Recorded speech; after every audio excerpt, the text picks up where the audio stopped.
Welcome back. We continue the conversation now with the alarming rate of suicide among black men and boys, plus a riveting revelation from my colleague, WBAL-TV I-Team member Barry Sims, about a life-changing experience that happened while on the job.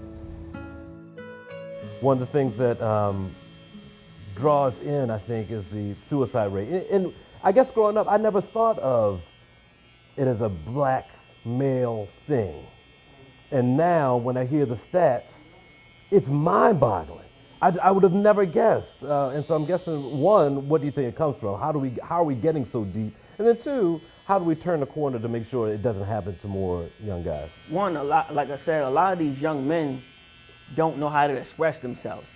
And a lot of young men are holding in a lot of pain and a lot of hurt that they lived through from birth to young teenagers to young adults, and they haven't released it. Like we said, if you've been taught your whole life that you gotta be tough no matter what's going on, even the youth detention centers, if you pay attention, a lot of these young men are going through things, being raped and molested. But can you speak about that as a young black man? You can't open up about that. But if you are a young girl, they have more of a space to be able to speak on the stuff that happens to them.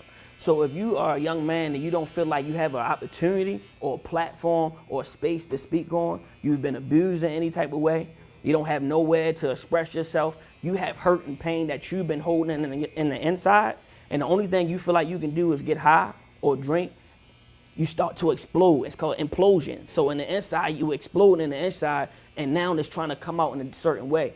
Some people either take a life or end up taking their own life because of the pain, the trauma, or the ACEs that they lived through their whole childhood. Black men and boys is the fastest growing population for suicide. Mm-hmm. And you said it best, Jason. You said, back in the day, you hardly ever heard it. And people would often say, black people don't kill themselves. But the truth of the matter is now we are seeing it at an alarming rate. I mean, there really needs to be a 911 about this, about these numbers, right? And, so much so that the Office of Suicide Prevention can't even keep up with the number. What we've seen from 2009 through 2017 is a 73% increase in suicide for black adolescents. That is, whether you have children or not, like I want to clutch my pearls. I think about my 18-year-old, right? And so it is a growing phenomenon that we have to discuss. And honestly, it starts with us there not being a taboo about saying suicide. Sure. Barry, you took a phone call. I won't make you go deep into it, but you came face to face with this, and I'm curious of how you dealt with it, and talk as much as you want to. It is still very tough to talk about. And it happened a few years ago. This is not like it, but I remember it like it was today. Just a phone call from a viewer, somebody who called. I answered the phone, and they wanted me to do a story about something that was going on in their community. And as I'm listening, your gut says something's just not right. And then they started using particular words and phrases, and automatically I knew that this person's thinking about committing suicide. And I'm in my office. I'm trying to keep him on the phone. I'm trying to make sure that I try to get his help, but I'm in the office by myself. The way that my office is located, I really had to just keep waving my hands, jumping up and down, doing anything to finally get someone to notice and to come in. And I wrote down what was going on, and got them to get in touch with the police who were in this person's area. The police went. I tried to keep the guy on the phone, and then finally he just said, "You know what? I'm done." And he hung up. I'd even tried to get his family information, anything to give a call to someone, anything to try to help, but he said he was done, and he hung up.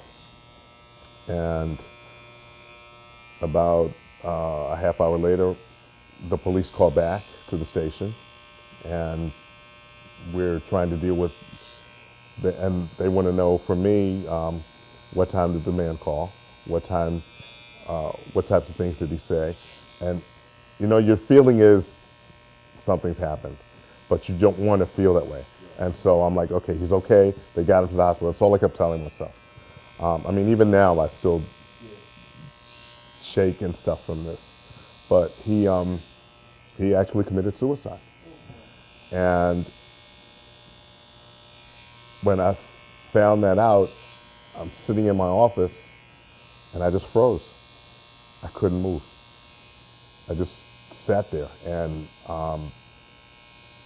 eventually I had to get up, I had to move, and I got some help.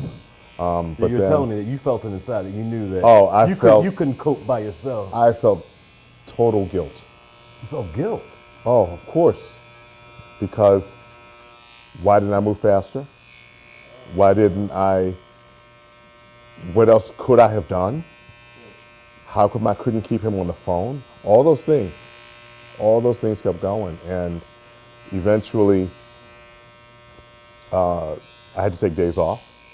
And then the officer who handled the situation they got him to call me. And he called me and he said, understand this. I deal with these kinds of situations all the time because that's my job. But I have to get counseling.